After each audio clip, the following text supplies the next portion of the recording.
Allez, c'est parti. Bonjour à tous. Je reviens un petit peu sur certaines choses.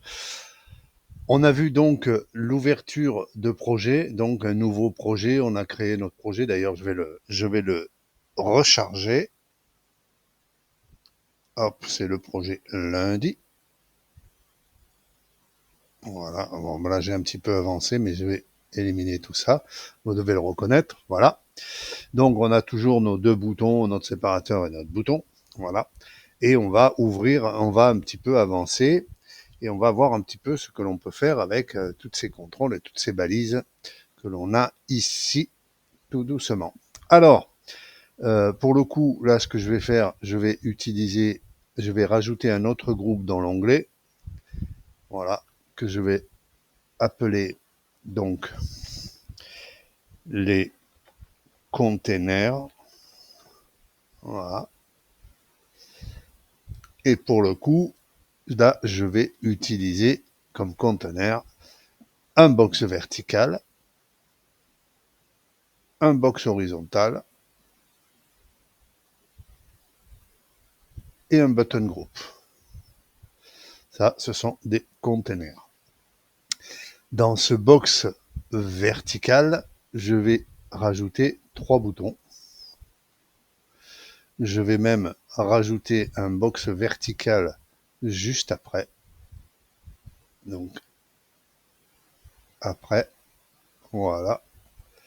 Et je vais rajouter encore 3 boutons. Ici, dans ce box horizontal, je vais rajouter 3 boutons. Vous pouvez en mettre ce que vous voulez, hein. Et dans ce button group, je vais rajouter 3 boutons aussi. Voilà. Alors là, on a la possibilité d'avoir des petits boutons avec ou sans texte, ou avec icône ou sans icône. Alors, pour le coup, ici, je vais utiliser des boutons sans texte.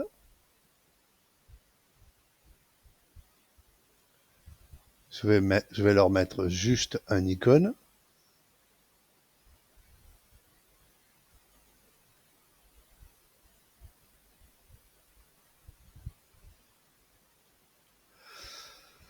Ici, je vais utiliser du texte, mais pas d'icône.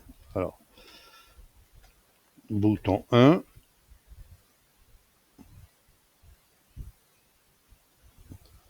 bouton 2, bouton 3.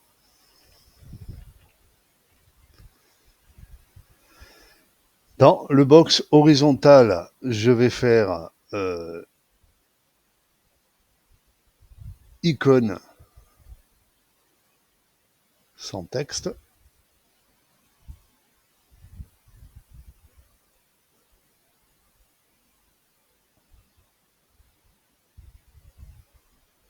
Ah, vous voyez, c'est que du clic quasiment, hein.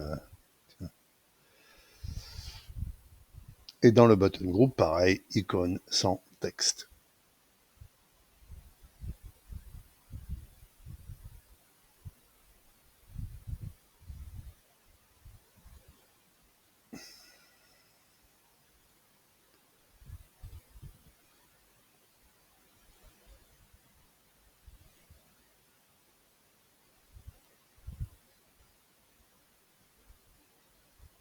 Voilà. Et là maintenant, on fait comme d'habitude, on enregistre le projet et on peut aller créer le modèle. Alors c'est bien de pouvoir créer le modèle puisque, comme je l'ai dit au départ, j'ai fait une bêtise quelque part là. Ah, ouais. Non, voilà. Oui, oui. Ah, comme je l'ai dit au départ, vous pouvez revenir à chaque fois quand vous voulez sur les projets à volonté. Vous pouvez enlever, supprimer, etc., etc. Donc n'ayez pas peur. Et vous pouvez même revenir à un état précédent du projet. Ça ne change pas. Allez, c'est parti. Hop, je vais voir le sample. Je regarde un petit peu ce qui s'est passé. Alors, qu'est-ce qui s'est passé? J'ai une première barre verticale de 3 boutons sans icône. J'ai une deuxième barre verticale de boutons sans icône mais avec du texte. Et j'ai 3 boutons alignés horizontalement et 3 boutons alignés horizontalement dans un button group. Voilà la différence qu'il y a entre les box et les button group. Elle est simple, c'est que les button group, eux, ils alignent leurs boutons horizontalement. Les box, ça peut être vertical comme horizontal, tout simplement. Alors, dans n'importe quel cas, dans les trois versions, vous pouvez avoir des boutons avec icône, e-text, ou que icône. Voilà, tout simplement. Et en fait, d'utiliser ces containers, ça vous permet d'aligner les boutons un petit peu comme vous voulez. Voilà. Plutôt que, d'ailleurs, ce que je peux faire,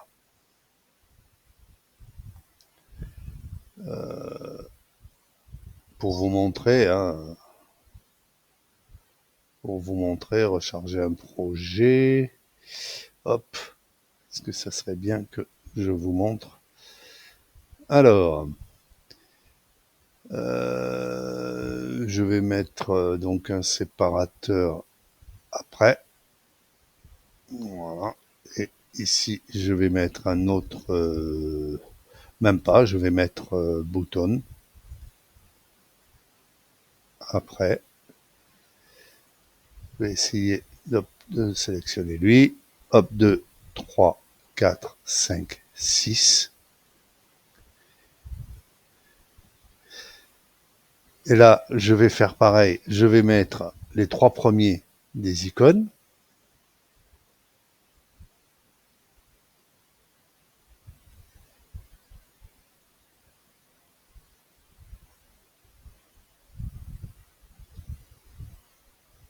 Hop.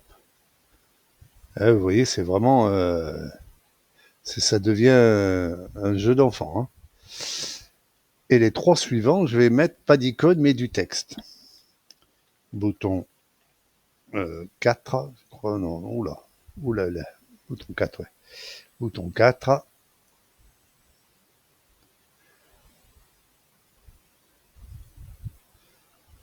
Bouton 5.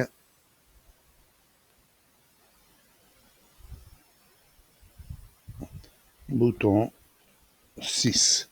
Là, je ne sais pas si vous avez vu, quand j'ai fait les premiers boutons dans les box, je les ai alignés. Donc le premier vertical, le deuxième aussi, mais sans texte. Et vous voyez, ceux-là, ils viennent après, parce qu'à partir du moment où vous choisissez de passer dans un autre conteneur, on passe sur une colonne différente, même si il n'y aurait pas 3 boutons. Parce qu'il faut savoir que dans le ruban, hein, je vous montre, dans le ruban, il peut aller 3 icônes, vous voyez là, maximum en termes de hauteur alignée verticalement. 3 boutons. Voilà. On ne peut pas en mettre 4, on peut en mettre que 2. D'ailleurs, à certains endroits, vous voyez, vous en avez que 2. Ah. Comme ici, par exemple, vous avez ici, vous avez ce sont des box sans doute. Là, on est dans un truc de natif, mais bon, ce sont des box qui sont alignés horizontalement et vous avez 2 box. Voilà, 2 box horizontales. Vous pouvez mettre 2 box horizontales. D'ailleurs, là, on le voit, sont un peu plus alignés. Je vais vous montrer après, justement, la particularité pour le groupe de pouvoir aligner ces boutons quand on met que 2 lignes, hein, de pouvoir l'aligner au centre. Alors là, maintenant, j'ai fait ça. Hop, j'enregistre le projet et je crée le modèle. Allez, hop, c'est parti. Hop, hop, hop. Hop. Et voilà. Ça, on va le fermer. Hein. Ça aussi, maintenant qu'on a enregistré, on n'a pas de souci avec ça. Allez, hop. Et là, vous voyez, j'ai rajouté 100 box sans rien pour à peu près faire la même chose que ça. Donc, un premier groupe de 3 boutons vertical, un deuxième vertical avec que du texte. Là, vous voyez, j'ai fait à peu près pareil, la même chose. Sauf que, effectivement, selon si vous avez un nombre impair ou un nombre pair, il faut savoir que les boutons, là, s'alignent verticalement, automatiquement, dans l'ordre dans lequel vous les avez mis. Voilà. Donc ça, il faut bien le maîtriser. Parce que des fois, on a un rendu horizontal alors qu'on attend un rendu vertical. Voilà, donc organisez bien vos boutons. Si j'avais voulu mettre le bouton 2 horizontalement et le bouton 4 en dessous la première ligne, il aurait fallu que je les organise autrement ou alors utiliser des box comme je viens de vous montrer. Voilà. Donc au final, vous voyez que vous pouvez faire ce que vous voulez en termes d'organisation avec les box et les button group. Voilà. Allez, je vous donne rendez-vous tout de suite après pour une autre vidéo. On va avancer avec les contrôles. Bye.